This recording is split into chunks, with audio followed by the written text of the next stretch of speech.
columna y baluarte de la verdad, edificando con sana doctrina a la Iglesia de Cristo.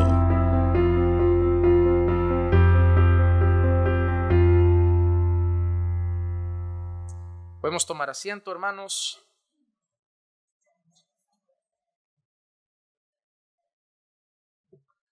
Hoy en la serie de doctrinas fundamentales de la fe cristiana vamos a estar empezando, dejando un poquito Génesis al lado. Hemos estado apuntando a Adán y Eva, hemos apuntado a la creación. Y cuando estaba pensando en Adán y Eva, cuando estaba pensando sobre todo en Adán y las primeras instrucciones y charlas de Dios con Adán, yo pensaba en los pactos de Dios, porque a lo largo de los años la teología a veces en el tema de los pactos difiere un poco, pero cuando yo miro a Dios con Adán, yo siempre he considerado que ese probablemente sea registrado en las Escrituras el primer pacto que hay en la Biblia. Y eso me llevó, antes de simplemente decir que creo que hay un pacto ahí, explicar un poco el tema de los pactos, cómo los entiendo yo a la luz de las Escrituras, y creo que la Escritura los refleja, y quería dedicar como 2 o 3 clases para hablar de ese tema, para hablar del tema de los pactos en la Biblia. No se asusten los que vienen de iglesias raras, no van a tener que coger el sobre, no van a tener que traer dinero al altar, ni sacrificar a un coche, ni darme las llaves de su casa. Cuando hablamos de pactos es algo serio. Y tristemente yo creo que el diablo y sus siervos son los especialistas en tomar cosas serias y pervertirlas y hacer que palabras solemnes y sagradas nos suenan hasta peligrosas. Porque es así lo que vemos en las iglesias malas o falsas. Por ejemplo, la Biblia habla de dinero. Pero las falsas iglesias han provocado que hablar de dinero en la iglesia se vea mal. Pero el dinero es un tema que debemos abordar con seriedad y con la escritura en la mano, incluso ver lo que la Biblia dice de ese asunto y cómo administrar nuestras finanzas. El tema de los pactos es lo mismo. Nosotros debemos, es un tema solemne, es un tema sagrado, es un tema extremadamente serio y debemos considerarlo a la luz de la palabra sin tener miedo de pronunciar la palabra pacto o la palabra los decretos de Dios. Y decretar es como esos movimientos ideológicos extraños que toman el arco iris como si fuera de ellos. Y yo sé que sí, que los colores no son exactos y que los pervierten, pero la idea es eso, tomar lo solemne, lo sagrado y llevárselo a un territorio oscuro. Hermano, que no nos quiten nuestras palabras, que no nos quiten nuestros símbolos. Si están en la Escritura, nos pertenecen al pueblo del Señor. Y no tenemos que tener miedo de pronunciar ciertas frases. A veces cuando hablamos del mover del Espíritu Santo, el poder del Espíritu Santo, el obrar del Espíritu Santo, por lo que hacen en malas iglesias, da miedo usar esa expresión como, ay, ¿qué pensarán? No, el Espíritu Santo obra, el Espíritu Santo es poderoso y en esta iglesia yo veo el mover de Dios y yo veo el obrar del Espíritu Santo. No necesitamos estar tirándonos por el suelo, ni rodando, ni cayéndonos para atrás. Cada día viene más gente hambrienta de palabra, vidas son transformadas, personas son alcanzadas por la verdad. Si eso no es el obrar del Espíritu Santo, ¿qué es sino? Entonces, no nos debe dar miedo usar terminología bíblica o expresiones cristianas porque en algunos sitios la usan mal. Simplemente darles el toque bíblico que merecen. Así que hoy vamos a hablar de eso, vamos a hablar de los pactos y para hacerlo nuevamente déjenme dirigirme al Señor en oración un instante. Padre, el tema que vamos a estar tratando hoy, Señor, para mí es un tema muy relevante porque, Señor, yo lo veo a lo largo de toda la Escritura. Veo que es un tema serio y un tema importante para todo creyente. Por eso, Señor, me gustaría que me ayudes. Te ruego, te suplico que me ayudes para poder usar las próximas clases para hablar de este asunto de una manera sencilla. Señor, yo no quiero alardear de cosas que leo ni idiomas que aprendo. Yo quiero simplemente que el pueblo entienda, Señor. De nada vale usar tecnicismos, de nada vale, Señor, usar palabras rebuscadas. Si tu iglesia no entiende, no sirve. Por eso, Señor, solo ayúdame a tocar este asunto a pesar de su complejidad de una forma tan clara que sea comprensible a todos los corazones que están aquí. Porque quiero que se edifiquen, quiero que lo entiendan, quiero que aprendan, quiero que se aferren y abracen estos temas y estas verdades. Así que ayúdame, Señor, a exponerlo con fidelidad, pero también con claridad, pero sobre todo ayúdame a exponerlo con autoridad. Porque si es palabra tuya, Señor, debe ser proclamada con autoridad. Así que ayúdame, Señor, te lo pido, en el nombre de Jesús. Amén. El primer tema que vamos a estar trabajando sobre el asunto de los pactos es la realidad, y ese es el título, de que tenemos un Dios de pactos. Y probablemente si tú pones en YouTube Dios de pactos va a salir cosas muy extrañas, pero la realidad es que los pactos son bíblicos y que Dios, todo lo que gira en torno a Dios y al hombre gira en torno a eso, gira en torno a pactos. Cuando tú ves el trato de Dios con la humanidad y cuando tú ves el plan de redención y cuando tú ves cómo Dios se relaciona con nosotros, todo gira en torno a un pacto. Es más, nosotros somos el pueblo del nuevo pacto. Entonces, nosotros debemos entender qué significa eso, porque si nuestra relación con Dios tiene que ver con un pacto del cual somos parte, entonces es algo serio, es algo importante. Miren, la palabra pacto, por ejemplo, en el Antiguo Testamento, en hebreo, la palabra berit, aparece 280 veces aproximadamente. Una palabra que aparece alrededor de 280 veces en el Antiguo Testamento debe ser relevante. No son un par de palabras, no son 4 o 5 veces, ni 10 ni 15. Alrededor de 280 veces en el Antiguo Pacto aparece la palabra pacto. Y así nos referimos nosotros al Antiguo Testamento muchas veces, al Antiguo Pacto. En el Nuevo Testamento, ya en griego, la palabra diatheke aparece unas 30 veces también, y es la palabra utilizada para referirse a un pacto. Así que tanto en el Antiguo Testamento como en el Nuevo Testamento, a lo largo de toda la Escritura, suma alrededor de unas 310, 315 veces la palabra pacto. Una palabra que en la Biblia aparece más de 300 veces, creo que es importante. Creo que debemos considerarla. Y de eso vamos a estar hablando hoy, del tema de los pactos. La primera cosa que quiero decir, y van a venir muchos puntos, tanto en esta clase como en las próximas, para los que quieren anotar, la primera cosa es que cuando hablamos de los pactos, hablamos en plural porque no existe solo un pacto. Dios no ha hecho solamente un pacto con la humanidad a lo largo de la historia, no hay solo uno. Hablamos en plural porque no hay solo un pacto. Por ejemplo, cuando leemos Jeremías capítulo 31 y los versículos 31 al 34 leemos así. Algunos textos los iré repitiendo, pero enfatizando ciertas cosas en cada uno a lo largo de las clases. He aquí, vienen días, declara el Señor, en que haré con la casa de Israel y con la casa de Judá un nuevo pacto. Así que el Señor a través del profeta Jeremías anuncia y promete el establecer no un pacto, un nuevo pacto. Y ahora añade a partir del versículo 32, no como el pacto que hice con sus padres el día que los tomé de la mano para sacarlos de la tierra de Egipto, mi pacto que ellos rompieron, aunque fui un esposo para ellos, declara el Señor, porque este es el pacto que haré con la casa de Israel después de aquellos días, declara el Señor. Pondré mi ley dentro de ellos y sobre sus corazones la escribiré, y yo seré su Dios y ellos serán mi pueblo. Y no tendrán que enseñar más a cada uno a su prójimo y cada cual a su hermano diciendo, conoce al Señor, porque todos me conocerán. Desde el más pequeño de ellos hasta el más grande, declara el Señor, pues perdonaré su maldad y no recordaré más su pecado. Aquí el Señor nos está dando diferentes detalles a considerar en la idea de que hay más de un pacto. El primero, que Dios promete establecer un nuevo pacto. El segundo es que dice que no es como el pacto anterior. El tercero es que habla de que establece un nuevo pacto porque el pacto anterior lo rompieron. Pero Dios no, lo rompieron sus padres, lo rompieron aquellos con los que Dios hizo el pacto. Y luego el Señor da detalles de lo que hará en ese pacto. Pondré mi ley dentro de ellos, sobre sus corazones, yo seré su Dios, ellos serán mi pueblo, nadie les tendrá que enseñar porque todos me conocerán, sus pecados serán perdonados.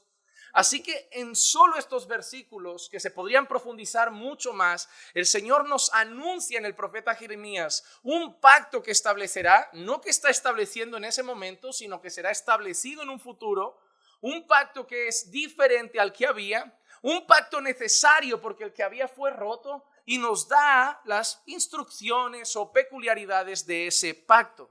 Así que solo en ese texto vemos alguna cosa, y es que no hay solo un pacto. No hay solo un pacto. Otra cosa importante, y aquí sí voy a usar definiciones de otros autores, de otros libros, para que se puedan entender. ¿Qué tipo de pactos hay? Y es otra pregunta que nos deberíamos hacer. Normalmente, a lo largo de los siglos, la teología buena, porque siempre hay disparates por internet, disparates en algunos libros, pero lo que se podría considerar buena teología, normalmente ha hablado solo de dos tipos de pacto. Yo luego voy a incluir un tercero, pero entre comillas. Pero a lo largo de la historia se ha hablado de dos tipos de pacto. Primero, el pacto de obras. Lo podíamos definir así. El pacto de obras es una relación de pacto precaída entre Dios y Adán. Este es un pacto asimétrico, en el sentido de que no hay dos partes iguales que entren en relación uno con otro. Este es Dios, por su bondad, al entrar en comunión con Adán, prometiendo ciertas bendiciones y que requieren ciertas responsabilidades. Dios soberanamente impone las condiciones a Adán. Lo que conocemos como pacto de obras es el pacto precaída. El pacto antes de Génesis 3. Y por eso yo hablaré de ese pacto solo en una clase. Nosotros vemos a Dios haciendo un pacto con Adán. Adán, tú harás esto y yo haré esto. Tú haz esto y yo te multiplicaré. Tú haz esto y yo haré aquello contigo. Dios impone normas, mandatos, leyes a Adán. Adán no pregunta a Dios si hacen un trato. Adán no se acerca a Dios para ver si pueden llegar a un acuerdo de relación. Si yo hago esto, tú me das esto. Es Dios soberanamente que con el ser que ha creado decide hacer un pacto y establecer ciertas normas para su relación. Él tendrá responsabilidades y Dios le otorgará ciertas bendiciones o promesas si él cumple su parte. Nosotros sabemos que eso en Génesis 3 ya se cayó al suelo. No duró mucho. Pero una cosa interesante cuando hablamos de los pactos en la Biblia es que es Dios el que toma la iniciativa. En las falsas iglesias usualmente es el hombre el que va y decide hacer un pacto con Dios. Suelen sacar un par de textos de contexto de si yo te doy esto, si tú me das esto. Sí, porque sí, vemos alguna escena como si me das victoria, te daré el diezmo de todo lo que gane. Si me das esto, te daré aquello. Pero cuando nosotros hablamos de los pactos de Dios, nosotros debemos entender que el que toma la iniciativa es el Señor. A lo largo de la Biblia también veremos, y seguramente en la próxima clase lo veremos, que también hay pactos entre hombres. En la Biblia hay pactos entre hombres. El ejemplo que veremos la semana que viene es el de David y Jonatán. Nosotros vemos a David diciéndole a Jonatán, oye, pase lo que pase, yo siempre cuidaré de tu casa. Eso es un pacto. Yo te garantizo, yo te prometo que esta relación pactual entre nosotros acabará bien, no acabará contigo, aunque tú mueras, yo cuidaré de los tuyos. Y eso lo vemos luego más adelante en la historia de Mefiboset. David llegando y preguntando, ¿queda alguien de la casa de Saúl a quien yo pueda mostrar misericordia? ¿Por qué David toma esa iniciativa? Por el pacto que había hecho con Jonatán. Vemos que hay pacto entre hombres. Sin embargo, entre los hombres los pactos son diferentes porque son de tú a tú, de igual a igual. Pero cuando Dios hace un pacto, no son iguales. No es de tú a tú, es el soberano creador del universo haciendo un pacto con la criatura. Entonces nosotros debemos entender que en esos pactos no hay dos partes iguales. El pacto de obras, repito, es el pacto que se hizo precaída antes de Génesis 3 entre Dios y Adán, donde Dios soberanamente, no Adán, toma la iniciativa de establecer un pacto, una relación contractual de alguna forma con Adán, donde a él le exige unas obligaciones y Dios le garantiza entonces unos privilegios o unas bendiciones. Segundo tipo de pacto que vemos es el pacto de gracia. Son de los dos que hablamos, pacto de obras, pacto de gracia. Nosotros como iglesia, a los que han hecho el curso de membresía, saben que estamos arraigados de alguna manera. No es que pensemos que eso es la Biblia, pero creemos, sostenemos la Confesión Bautista de Londres de 1689. Es una confesión que si alguno la quiere ir leyendo, la pedimos en el curso de membresía. Así que si alguno va a hacer el curso de membresía y ya quiere ir adelantando faena, se puede ir leyendo la Confesión de Londres de 1689. No es que queramos decir, esa es nuestra Biblia. No, Biblia solo hay una. Las confesiones, hermanos, es que hay gente que se confunde. A mí una vez un hermano me dijo, yo no creo confesiones, yo creo en la Biblia. Y yo lo paré y le dije, mira, tú eres de estos que también dice, yo no leo libros, yo solo leo la Biblia. Entonces, ¿tú para qué vas a la iglesia? Bueno, a escuchar la palabra de Dios. Cuando tu pastor predica, ¿está todo el rato recitando Biblia? ¿Verdad que no? Ahora no estoy recitando Biblia, entonces esto es como un libro, pero un audiolibro. Si solo quieres Biblia, entonces ya vas a tener que buscar simplemente escuchar la Biblia las 24 horas del día. Nosotros no estamos diciendo en ningún momento que los libros son nuestra Biblia o las confesiones de fe son nuestra Biblia. Pero simplemente debemos entender que a lo largo de la historia, miren, la iglesia no ha surgido hoy, no hemos aparecido aquí en medio del desierto entre las rocas. La iglesia es una iglesia histórica. Nuestra fe no tiene 10 años. Nuestra fe tiene muchos años, muchos siglos de historia. No hemos aparecido aquí los primeros creyentes, nosotros y nuestras creencias. Porque si creemos eso es peligroso. Las sectas son nuevas, la iglesia es histórica. Entonces nosotros siempre debemos preguntarnos, y yo creo que si no se han hecho esa pregunta se lo deberían hacer, ¿qué han creído mis hermanos de esto desde el siglo I? ¿Qué creía la iglesia en el año 300 sobre este asunto? Por ejemplo, yo no sostengo mucho la posición dispensacionalista, no solo por mis argumentos teológicos, sino porque yo entiendo que es una posición realmente nueva. La iglesia durante más de 1500 años nunca sostuvo el dispensacionalismo, entonces habría que cuidar a la hora de entenderlo y decir, oye, esto apareció hace poco, relativamente, vamos a analizarlo con cuidado. Cuando nosotros decimos que sostenemos la Confesión de Londres de 1689, no estamos diciendo esa confesión es inerrante, suficiente, autoritativa, no, eso es solo la Biblia. Pero es un pequeño libro que hace años se escribió entre buenos teólogos. ¿Para qué? Para decir, creo esto, creo esto, creo esto, creo esto, creo esto, a la luz de la Escritura, y nosotros lo leemos y decimos, mira, creemos igual, ya está. Entonces, en esa confesión dice lo siguiente sobre el pacto de gracia. Además, habiéndose el hombre acarreado la maldición de la ley por su caída, agradó al Señor hacer un pacto de gracia, en el que gratuitamente ofrece a los pecadores vida y salvación por Jesucristo, requiriéndoles la fe en Él para que puedan ser salvos y prometiendo dar su Espíritu Santo a todos aquellos que están ordenados para vida eterna, a fin de darles disposición y capacidad para creer. El pacto de obras es el pacto que Dios hizo con Adán antes de la caída, en el que Adán tenía que hacer ciertas cosas para estar a bien con Dios y entonces Dios lo iba a retribuir. Pero Adán rompió ese pacto, el hombre cayó y hay una noticia trágica, hermanos. Como todo lo que Dios nos tenga que dar dependa de las obras, no vamos a acabar bien.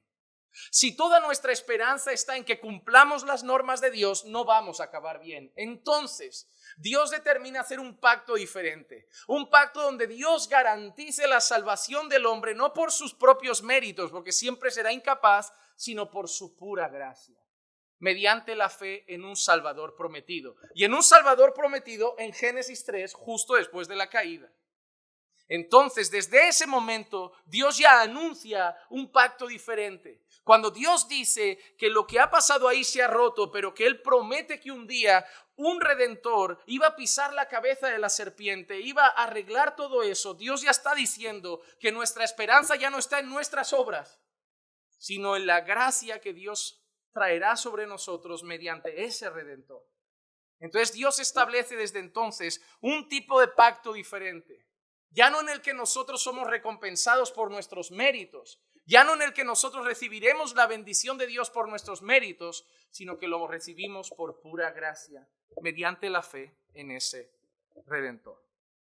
Y he dicho que entre comillas pongo otro tercer tipo de pacto. Y pongo entre comillas porque en esto muchos no están de acuerdo, pero yo creo que se podría considerar. Es lo que se llama el pacto de redención. Y me gusta concretamente cómo lo explica R.C. Sproul. Dice, el pacto de redención fue una transacción que implicó tanto un compromiso como una recompensa. El Hijo entró en un acuerdo sagrado con el Padre. Se sometió a sí mismo a las obligaciones de ese acuerdo pactado. Un compromiso fue igualmente asumido por el Padre, dar a su Hijo una recompensa por hacer la obra de redención. Hay muchos buenos teólogos que hablan de ese tercer pacto, tercer tipo de pacto, el pacto de redención. Es más, esos teólogos afirman que ese es el primer pacto. Porque cuando nosotros vemos Génesis y vemos el pacto de obras entre Dios y Adán, parece el primero. Pero antes de que Adán cayera, el Hijo ya sabía que iba a tener que pagar por nuestros pecados. Y en la eternidad, el Padre y el Hijo ya sabían lo que iba a pasar. Y en la eternidad, el Padre había entrado en un acuerdo perfecto con el Hijo, en que por sus méritos, Él haría la parte del pacto de las obras, de la responsabilidad, y el Padre lo recompensaría regalándole un pueblo. Eso lo podemos ver en Efesios 1, versículos 3 al 6. Bendito sea el Dios y Padre de nuestro Señor Jesucristo, que nos ha bendecido con toda bendición espiritual en los lugares celestiales en Cristo, según nos escogió en Él antes de la fundación del mundo, para que fuéramos santos y sin mancha delante de Él. En amor nos predestinó para adopción como hijos para sí, mediante Jesucristo, conforme al beneplácito de su voluntad, para alabanza de la gloria de su gracia que gratuitamente ha impartido sobre nosotros en el amado. El trato del Padre y el Hijo por nuestra salvación no empieza en Génesis 3. No es en Génesis 3 que el hombre cae y el Padre mira al Hijo y le dice, oye, vamos a tener que arreglarlo, ¿qué te parece si bajas? Sino que desde antes de la fundación del mundo, el Padre ya había preparado al pueblo que el Hijo se ganaría, redimiéndolos con su preciosa sangre. Por eso, a lo largo de los años, muchos teólogos hablan de dos pactos, el pacto de obras, precaída, detalles rápidos, hermanos, pacto de obras antes de la caída, Adán y Dios es el que toma la iniciativa, no es entre iguales, Dios es soberano, Adán es solo criatura y hay unas normas. Dios pone las normas y Adán tiene que cumplirlas para recibir la recompensa. Eso se rompe y entonces de Génesis 3 en adelante vemos que Dios establecerá lo que se llama pacto de gracia, porque Dios sabe que el hombre por sus obras y méritos nunca va a poder recibir la recompensa de Dios, porque el hombre es pecador ahora y el hombre está marcado y manchado por el pecado.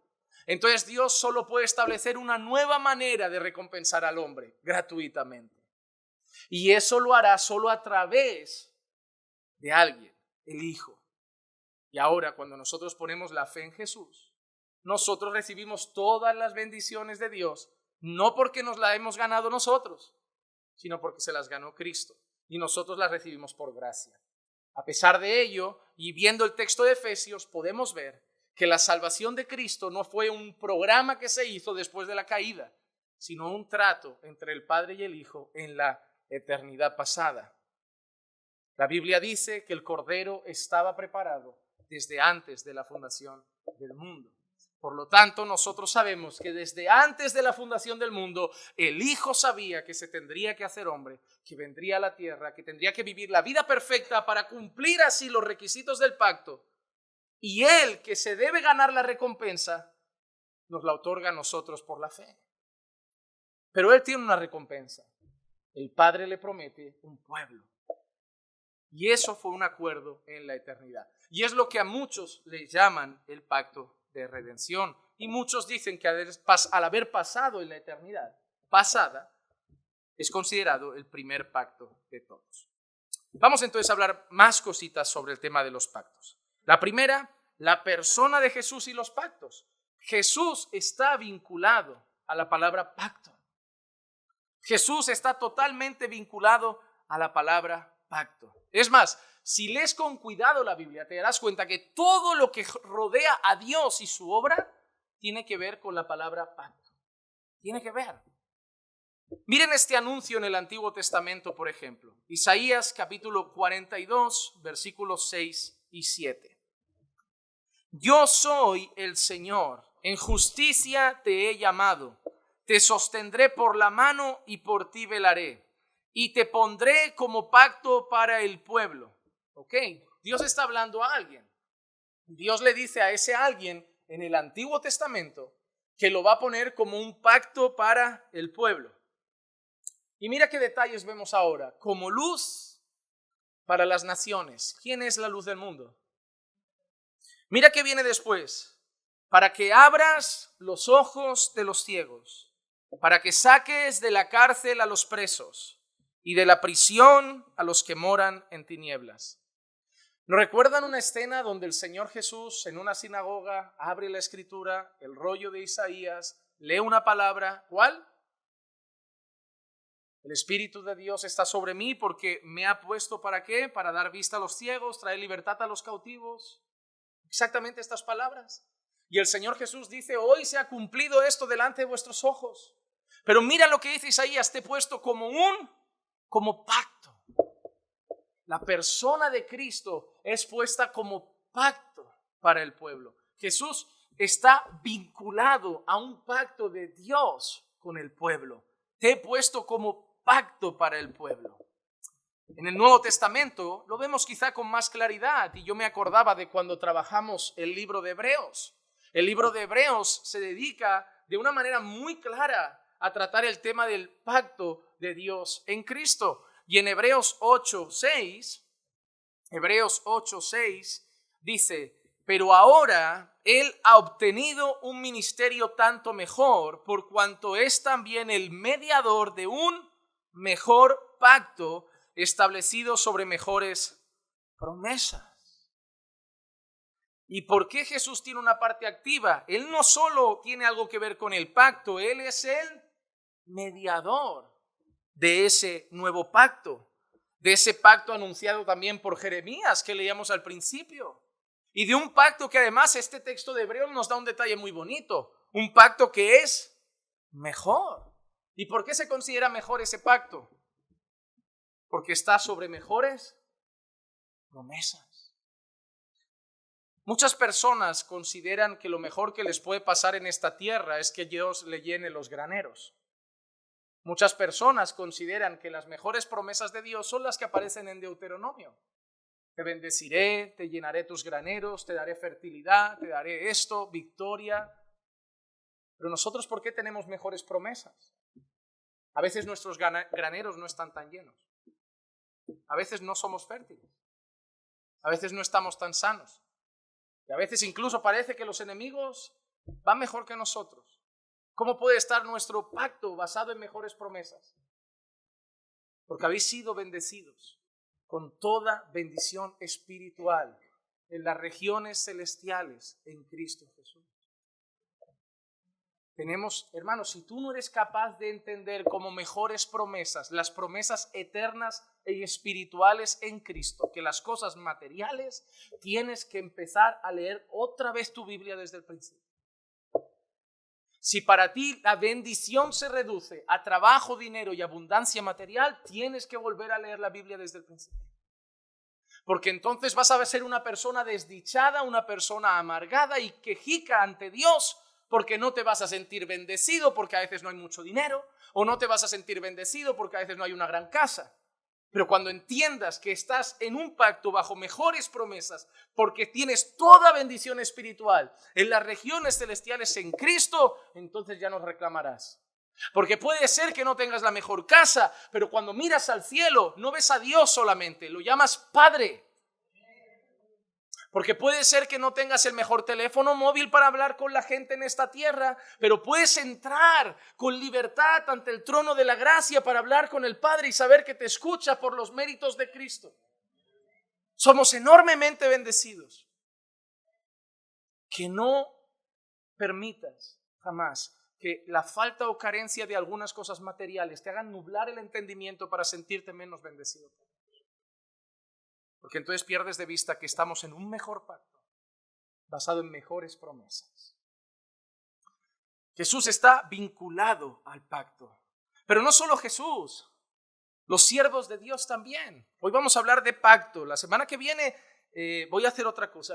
Ya preparaba la clase, la estaba repasando hoy. La semana que viene veremos 9 elementos que tiene un pacto.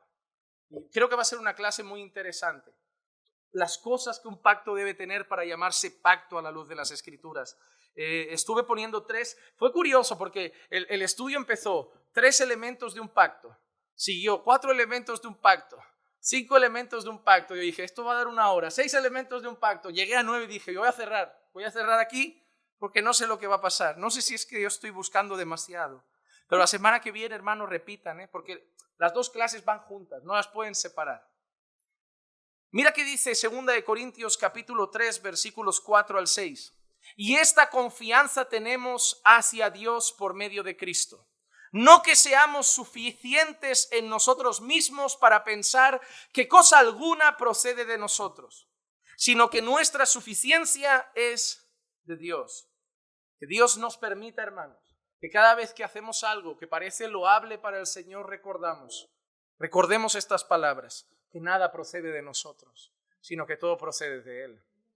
Que ningún aplauso o elogio de los hombres pueda inflar lo más mínimo nuestro pecho, recordando que somos lo que somos por la gracia de Dios. Versículo 6 dice, el cual también nos hizo suficientes como ministros de un nuevo pacto. Y mira qué interesante esta expresión.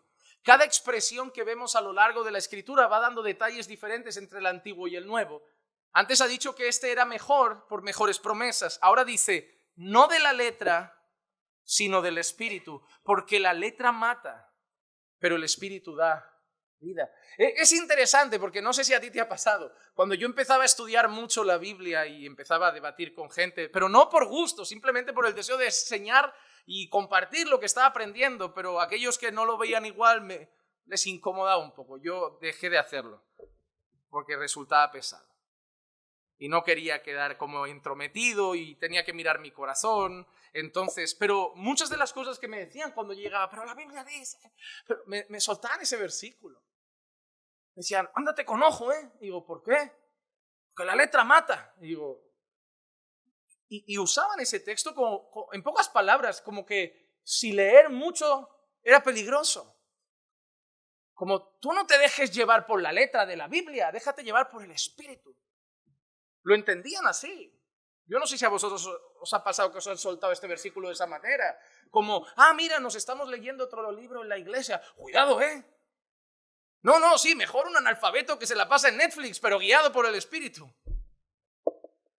Pero me hacían sentir como que era peligroso leer mucha Biblia. Yo les decía, pero la Biblia dice, cuidado, que te vas a volver frío.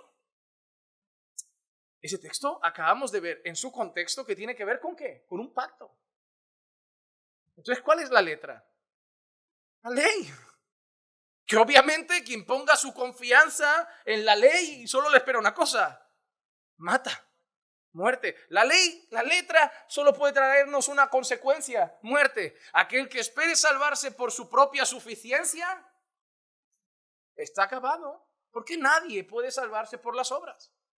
Y el Espíritu da vida. ¿En qué sentido? En que nuestra confianza está en Dios por su Espíritu. Nuestra confianza está en Él, en que Él nos haga suficientes. No en que nosotros seamos suficientes, sino en que Él nos haga suficientes. Pero cuando ahora Pablo está hablando de ellos, y exactamente de ellos como ministros del Señor, mira cómo se llama.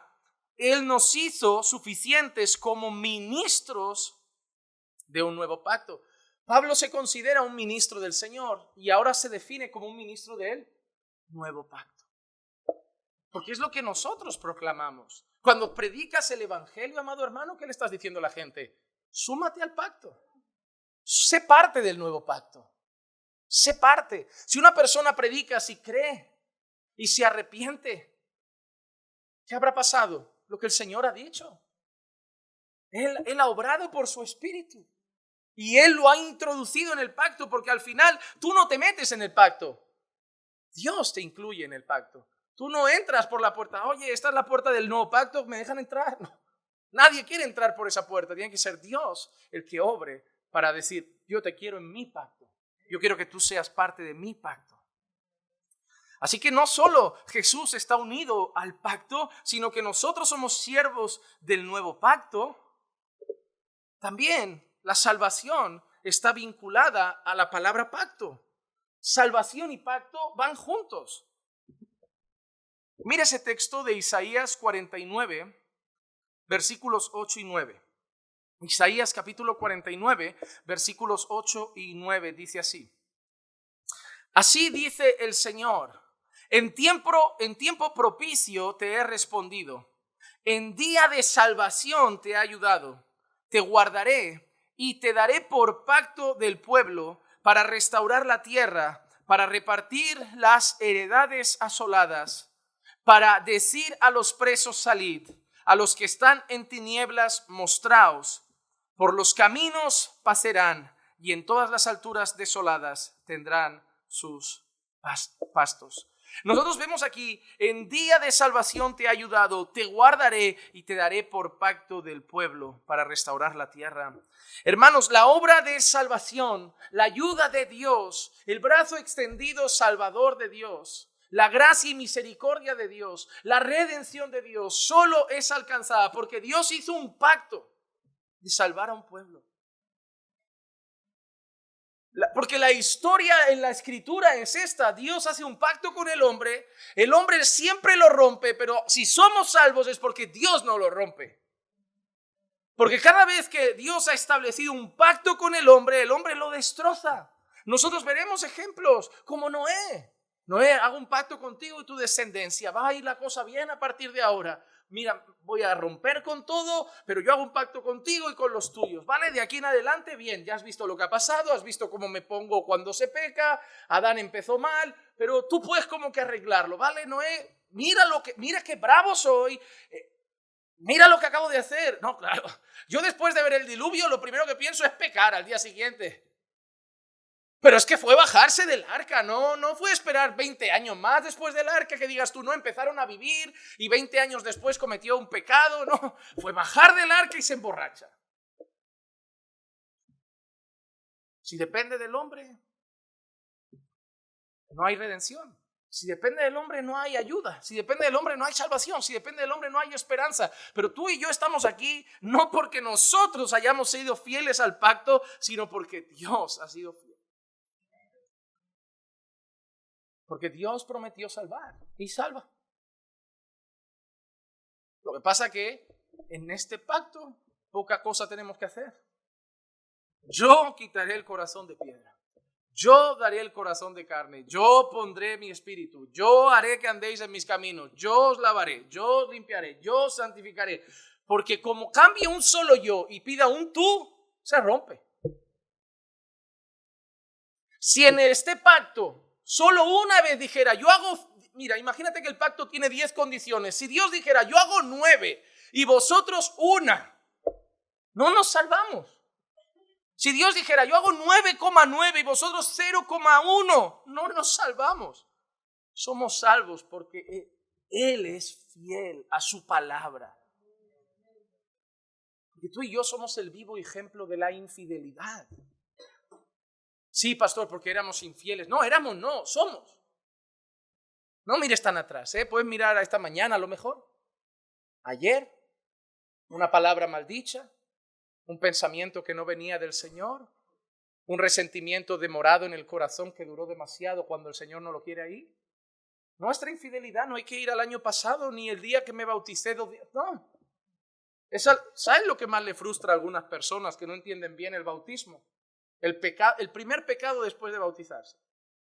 Porque en algunas cabecitas consideran que me bautizo y de aquí para adelante un ángel. Y uno un poquito después, y es como que se empiezan a cuestionar, este bautismo no vale, yo lo hice mal, seguro que me emocioné, hay como que, déjame, si te tengo que estar metiendo en el agua, cada vez que pecas, como para empezar otra vez, a ver, si un día te meto en el agua y nunca más te equivocas, ya dúchate a diario y nos lo ahorramos, porque no habría agua para tanto pecado. No cabríamos tantos en el río. No practicamos el pecado. Pero no podemos no pecar nunca. Tarde o temprano fallamos a Dios. ¿Cuál es nuestra esperanza? ¿Que nosotros somos fieles? No. Dios es fiel a su palabra. Y si Él dijo, Padre, yo no pierdo ninguno, Jesús no pierde ninguno. Y si el Padre dijo, yo lo sostengo hasta el final, Él lo sostiene. Él no falla, nosotros sí, Él no. La fidelidad de Dios está muy vinculada a los pactos. Isaías capítulo 54 y el versículo 10. Vamos a ir a varios textos del Antiguo Testamento porque además son textos preciosos. Yo creo que el Antiguo Testamento se lee demasiado poco. Creo que en el fondo consideramos que el Antiguo Testamento es difícil y lo pasamos por alto, pero nos perdemos tesoros y perlas preciosas de nuestra fe. Por eso intento cada 2 por 3 intentar predicar algún libro del Antiguo Testamento. Y siempre lo hemos disfrutado. Oseas, Jonás, Ruth, Habacuc. Estos me dan más miedo porque son muy largos. Y a lo mejor si me pongo con Isaías, ya me muero ahí. Pero llegará, habrá que predicar toda la Biblia. Yo hasta que me muera no voy a predicar otro libro. Isaías 54:10 dice, porque los montes serán quitados y las colinas temblarán. Pero mi misericordia no se apartará de ti, y el pacto de mi paz no será quebrantado, dice el Señor, que tiene compasión de ti. Tú no te repites y le repites a la gente cada 2 por 3, las misericordias del Señor se renuevan cada mañana. ¿Por qué? ¿Por qué? ¿Por qué? ¿Por qué? ¿Te has preguntado alguna vez por qué lo hace? Porque yo no soy bueno cada mañana, ni trato bien a todo el mundo cada mañana, ni me levanto con la misma actitud cada mañana. ¿Por qué Él cada mañana? A pesar de que cada noche nuestra ha sido diferente. Hay noches que hemos terminado orando y haciendo un devocional en familia, pero hay noches que hemos terminado en riña, en el hogar. Pero ya sea que termináramos en un devocional o termináramos en riña, por la mañana nos recibió lo mismo. La misericordia de Dios. ¿Por qué? ¿Por qué Dios la noche que lo hicimos mal no dijo, pues mañana, día malo, mañana me levanto cruzado y por lo que has hecho anoche, todo te va a ir mal? ¿Por qué nos espera la misericordia? Porque Él lo prometió, porque Él es fiel a su pacto y Él hizo un pacto en el que dijo, mi misericordia no se apartará de ti. Señor, aunque me falles, tú eres el infiel. Yo no puedo negarme a mí mismo. La infidelidad no es parte de mi naturaleza. En ti está la maldad. Yo soy fiel por naturaleza. Si yo dijera que he dicho algo y no lo hago, sería contradecir mi propia naturaleza. Por eso Dios no puede ser infiel, porque Dios dice en la Escritura que no puede negarse a sí mismo. Así que Dios, sus pactos están muy anclados a su fidelidad. Hay otra cosa interesante, y es que a lo largo de la Biblia también veremos que los pactos están anclados a elementos simbólicos. A elementos simbólicos. Leo el que he mencionado antes, pero leeremos alguno más la semana que viene. Génesis capítulo 9, versículo 11 al 15. Yo establezco mi pacto con vosotros y nunca más volverá a ser exterminada toda carne por las aguas del diluvio, ni habrá más diluvio para destruir la tierra. Mira qué interesante, te hago una pregunta. ¿Crees que somos mejores que la generación del diluvio? ¿Por qué no viene otro? Porque Dios lo ha dicho. No hay más. No hay más, porque Dios ha dicho que no va a mandar otro. No ha dicho que no lo merezcamos, no ha dicho que depende de si nos portamos mejor, porque Él ha dicho, no, hago un pacto con vosotros, nunca más volverá a ser exterminada toda carne por las aguas del diluvio, ni habrá más diluvio para destruir la tierra. Ha dicho que no seremos más destruidos por las aguas del diluvio, no ha dicho que en el día final no seremos consumidos por el fuego. Y dijo Dios, esta es la señal del pacto que hago entre yo y vosotros y todo ser viviente que está con vosotros por todas las generaciones. ¿A quién le dijo esto? A Noé. ¿Hasta qué generación se ha visto el arco iris? Hasta hoy, por todas tus generaciones. Pongo mi arco en las nubes y será por señal del pacto entre yo y la tierra. Y acontecerá que cuando haga venir nubes sobre la tierra, hermanos, es tan precioso saber que el arco iris no aparece cuando le da la gana. Dios ya dijo incluso cuándo aparecería la señal. Se verá el arco en las nubes y me acordaré de mi pacto que hay entre yo y vosotros y entre todo ser viviente de toda carne, y nunca más se convertirán las aguas en diluvio para destruir toda carne. Una de las cosas que vemos es esto. Habían elementos simbólicos para recordar el pacto que se había hecho. Y uno de esos elementos que vemos aquí es el arco iris. Pongo mi arco. Además es interesante, dice cuándo sale el arco. Cuando haya nubes. Porque cuando nosotros miramos el arco tenemos que recordar dos cosas. A pesar de que la gente lo mire y simplemente, ¡qué bonito! Debemos recordar dos cosas. La primera, el Señor dice que es claro, para acordarse de su pacto. Cuando miramos el arco iris, pensamos en una palabra, misericordia. El mundo ve colores, nosotros vemos mucho más. Cuando veas el arco iris la próxima vez, hermano, no veas solo colores, solo ganas de hacer una foto, algo bonito, fruto de la naturaleza, no, ve misericordia. Mira lo que hay a tu alrededor, mira la promiscuidad, la lascivia, la inmoralidad, el odio, la muerte, y el arco sigue saliendo. Por misericordia de Dios. No somos consumidos por otro diluvio. Pero por otro lado, el arco iris nos debe recordar el diluvio. Nos debe recordar también lo que Dios siente con el pecado. Hermano, las dos cosas que más daño están haciendo a la iglesia desde mi perspectiva. El Señor me ha permitido por su gracia visitar varias congregaciones, conocer a muchos hermanos, y hay una perspectiva que cada vez tengo más clara. Las dos cosas que más daño están haciendo a la iglesia para mí son, la primera, y una va unida a la otra, es que la iglesia no conoce a Dios. Sí, es importante todos los temas. A mí me gusta hablar del fin de los tiempos. ¿Queréis hablar de los dones? Hablemos de los dones. ¿Queréis hablar de Apocalipsis? Hablemos de Apocalipsis. Pero lo más importante, hermano, no es saber cuándo acaba el mundo. Lo más importante no es saber ni siquiera. Es importante, todo lo que está en la Escritura lo es, pero lo más importante no es saber en qué orden pasarán las cosas. Si el anticristo será rubio, ecuatoriano o chino.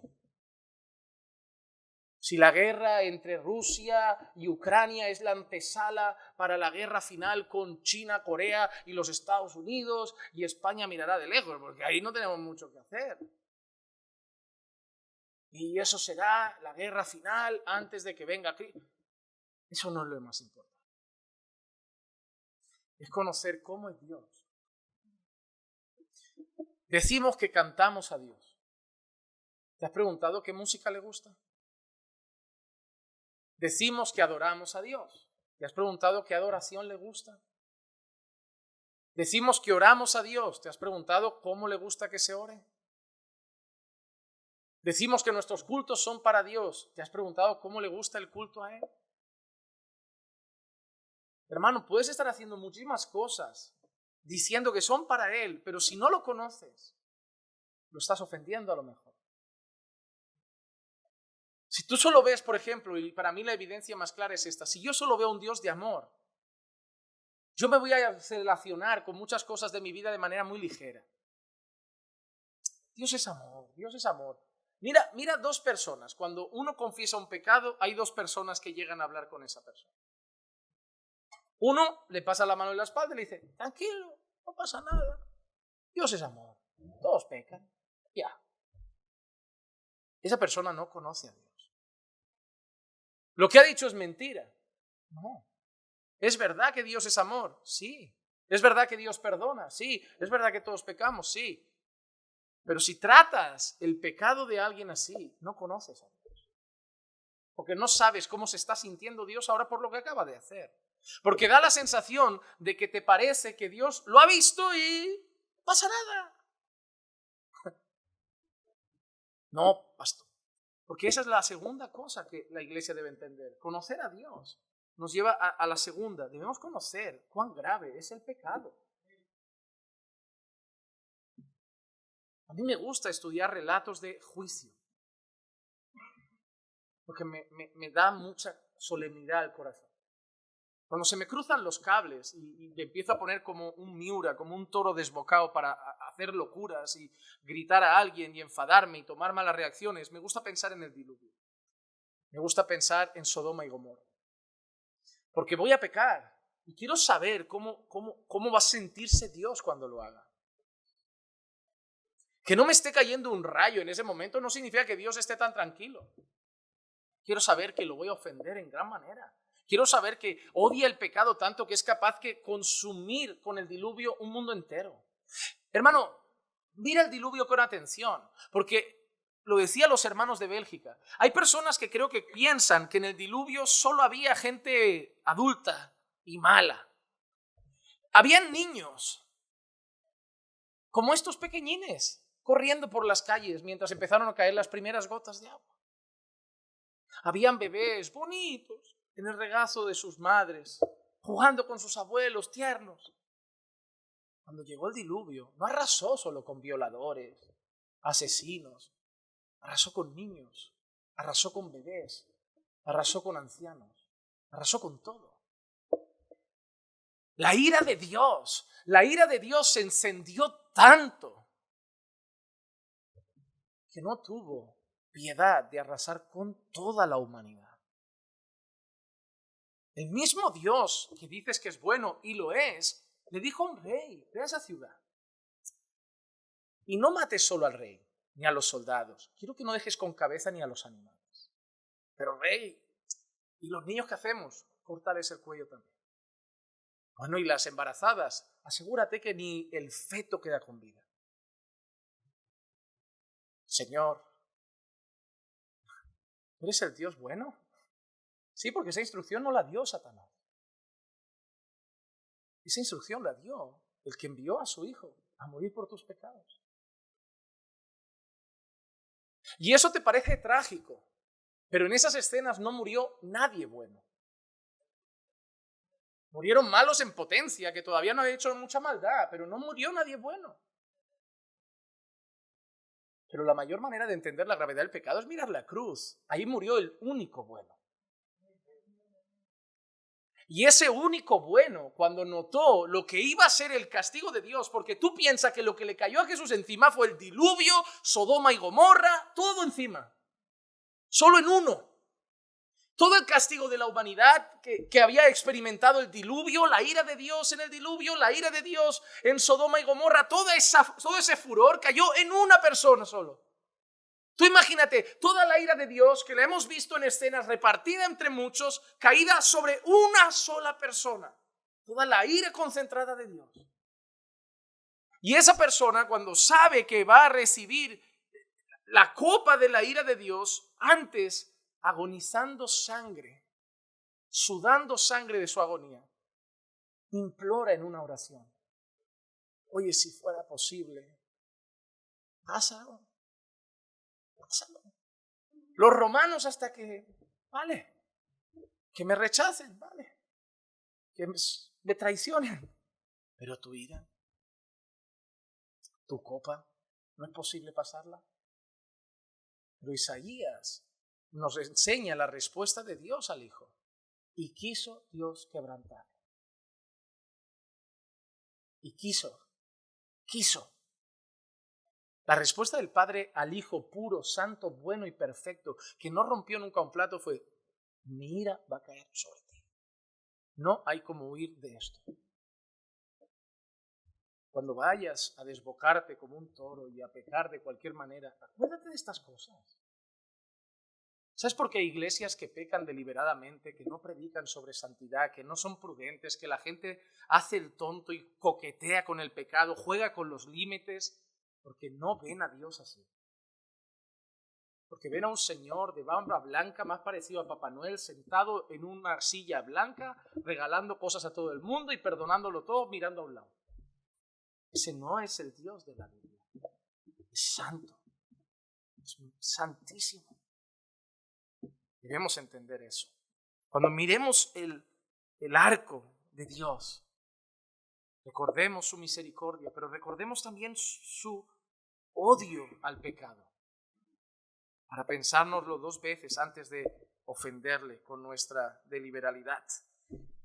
¿Qué más vemos? Rápidamente, menos de 20 minutos. Ay, Señor, ayúdame. Vemos que en los pactos hay participantes activos también. Hebreos capítulo 7, versículo 22 dice: por eso Jesús ha venido a ser fiador de un mejor pacto. Los pactos no son solamente cosas que se hacen entre gente de manera pasiva, sino que los pactos tienen elementos activos. Hay gente que tiene que hacer algo, hay gente que tiene que participar, hay gente que tiene que cumplir unas órdenes, hay gente que tiene que actuar. Así que los pactos tienen agentes activos, personas que participan. Otra cosa, rápido, voy a acelerar, hermanos, porque realmente tengo que acabar esta clase hoy.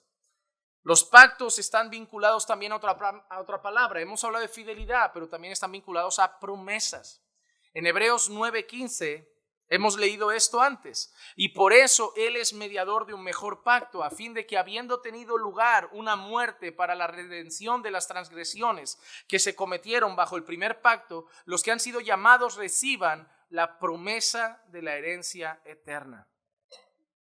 La promesa de la herencia eterna. La palabra pacto siempre estaba vinculada a promesas que Dios hacía en su pacto. Otras cosas interesantes. ¿Cuál es la primera vez que observamos la palabra pacto en la Biblia? La primera vez que observamos esa palabra es en Génesis capítulo 6 y el versículo 18. Leemos así: pero estableceré mi pacto contigo y entrarás en el arca tú y contigo tus hijos, tu mujer y las mujeres de tus hijos. Esa es la primera vez que vemos la palabra pacto en la Biblia. Por eso algunas personas dicen que lo que Dios hizo con Adán no fue realmente un pacto, porque realmente Dios a lo largo de la Biblia ha hablado de la palabra pacto con Noé, con Abraham, pero cuando Dios habla con Adán no dice a Adán, vamos a hacer un pacto. Pero hay una cosa interesante, que no aparezca la palabra pacto no significa que no sea un pacto. Y para mí el ejemplo claro es que no aparezca la palabra Trinidad, no significa que la Trinidad no sea bíblica. Porque yo te podría decir, por regla general, entonces, si tú me dices que lo de Adán no es un pacto, porque Dios no dice directamente vamos a hacer un pacto, yo también te puedo decir, como muchos dicen, la palabra Trinidad no está en la Biblia. La palabra Trinidad es falsa. Pero que no esté una palabra en la Biblia no significa que el concepto no esté presente. Que no esté la palabra pacto allá en lo que Dios hace con Adán no significa que un pacto no esté presente. Para mí el ejemplo claro es este también. En Génesis 2 nosotros vemos el primer pacto matrimonial. Y muchas personas a mí me han llegado a decir, lo de Adán y Eva no era un matrimonio. Para mí Génesis 2 es el primer pacto matrimonial. Y yo creo que no está esa palabra ahí. Ni siquiera la palabra matrimonio. No dice ni la palabra casados. ¿Por qué los llamamos matrimonio? ¿Por qué decimos deliberadamente Dios formó la primera familia? ¿Dónde se casaron? ¿En qué juzgado firmaron los papeles? ¿Quién hizo la boda? ¿Por qué llamamos a Adán y Eva matrimonio? ¿Por qué decimos que es la primera familia? Malaquías, capítulo 2 y el versículo 14 dice: y vosotros decís, ¿por qué? Porque el Señor ha sido testigo entre tú y la mujer de tu juventud, contra la cual has obrado deslealmente, aunque ella es tu compañera y la mujer de tu pacto. Cuando Dios está hablando del matrimonio, de esa compañera, cuando está apuntando a esa relación, Él lo llama pacto. Por eso nosotros llamamos al matrimonio un pacto matrimonial. No porque literalmente está la palabra pacto en ese caso de Adán y Eva, no porque literalmente está la palabra pacto en otros casos de relaciones en la Biblia, pero a la luz de los ojos de Dios, según lo que dice a través de Malaquías, lo que hay entre el hombre y la mujer es un pacto. ¿Sabes por qué la gente se divorcia? Porque la gente no entiende lo que es el matrimonio y lo que conlleva un pacto. El matrimonio es un pacto matrimonial. Y eso implica una cosa, que solo la muerte lo rompe. Que solo la muerte te deja libre del pacto. La muerte de la otra persona que está vinculada. Por eso nuestro pacto no acaba, porque Dios no muere. Y nuestro pacto es eterno, que Dios vive y reina para siempre. Hay otro ejemplo en las Escrituras de un pacto que no aparece directamente la palabra pacto. En 2 de Samuel, capítulo 7, versículos 8 al 11 leemos: Ahora pues, así dirás a mi siervo David: Así dice el Señor de los ejércitos: Yo te tomé del pastizal de seguir las ovejas para que fueras príncipe sobre mi pueblo Israel.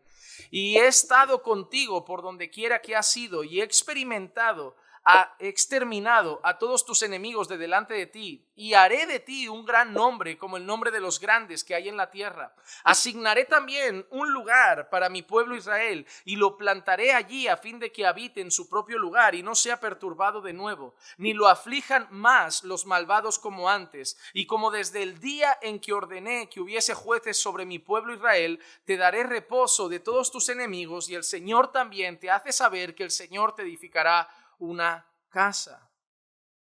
En 2 de Samuel, capítulo 7, versículo 16, decimos: Tu casa y tu reino permanecerán para siempre delante de mí, y tu trono será establecido para siempre. ¿Aparece la palabra pacto ahí? Pero nosotros consideramos que eso fue un pacto que Dios hizo con David. Leemos Salmos, capítulo 89, verso 3: Yo he hecho un pacto con mi escogido. He jurado a David mi siervo. Versículos 34 y 35 del mismo Salmo: No quebrantaré mi pacto, ni cambiaré las palabras de mis labios. Una vez he jurado por mi santidad, no mentiré a David. Cuando Dios habla con David y establece el pacto, no le dice vamos a hacer un pacto, pero los elementos que veremos la semana que viene, los elementos del pacto se ven. Que Dios no dijera directamente a Adán, vamos a hacer un pacto, no significa que no fuera un pacto. Los elementos de un pacto se ven. Se ven. Que en la Biblia no veamos a Adán y Eva un matrimonio como sellado con un pacto, no significa. Porque los elementos de un pacto se ven. Hay compromisos, hay obligaciones, hay promesas. Todo está ahí. Así que, hermanos, hay una cosa que debemos entender, y con eso termino sobre los pactos. Y es que una de las cosas más bonitas a entender sobre los pactos es que como pueblo, iglesia, somos llamados a recordar regularmente el pacto de Dios. Primera de Corintios, capítulo 11, versículo 23 al 26. Supongo que por ahí celebraron algo bien bonito este domingo. ¿Y qué celebramos este domingo? Porque yo recibí del Señor lo mismo que os he enseñado, que el Señor Jesús, la noche que fue entregado, tomó pan y después de dar gracias lo partió y dijo: Esto es mi cuerpo que es para vosotros, haced esto en memoria de mí. Pero mira qué viene ahora. De la misma manera tomó también la copa después de haber cenado, diciendo: Esta copa es el nuevo pacto en mi sangre. Haced esto cuantas veces la bebáis en memoria de mí. Porque todas las veces que comáis este pan y bebáis esta copa, la muerte del Señor proclamáis hasta que Él venga. Amados hermanos, cuando celebramos la cena del Señor, recordamos el pacto del que somos parte.